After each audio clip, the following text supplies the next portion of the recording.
ভাত বেঁচে গেছে, তার জন্য এই ভাত দিয়ে চপ বানাবো। আর কী করে বানাচ্ছি তোমরা দেখতে থাকো, তাহলে তোমরাও পারবে। এর মধ্যে আছে আলু সিদ্ধ, আদা রসুন একসঙ্গে পেস্ট করে নেবো আর ভাত পেস্ট করে নেবো।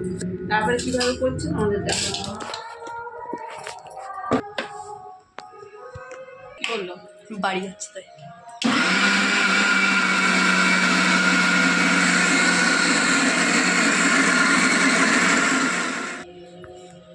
বেশি করবো না, অল্পই করি বল। যদি ভালো না হয় সেটাও ঠিক, সেটাও ঠিক। আইতে বেলা তা কি করবো, এগুলো নিয়ে বেশি নেবো না, এইটুকু থাক।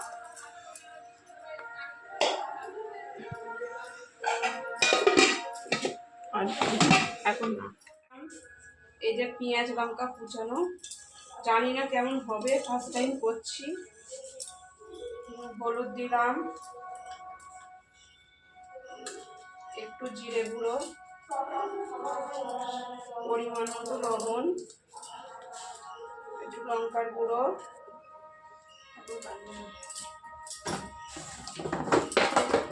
দিয়ে দিচ্ছি চালের গুঁড়ো,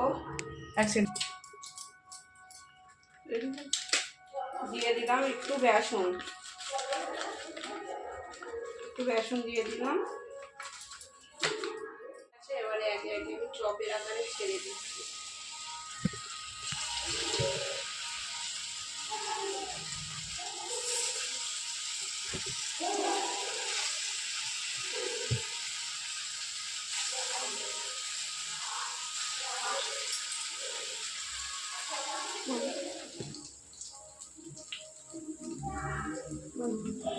হয়ে গেছে, তুলে নিচ্ছি।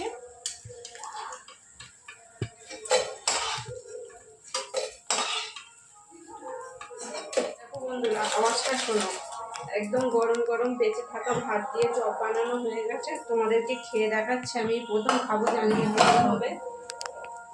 এই দেখো, আওয়াজটা শুনতে পেয়েছ?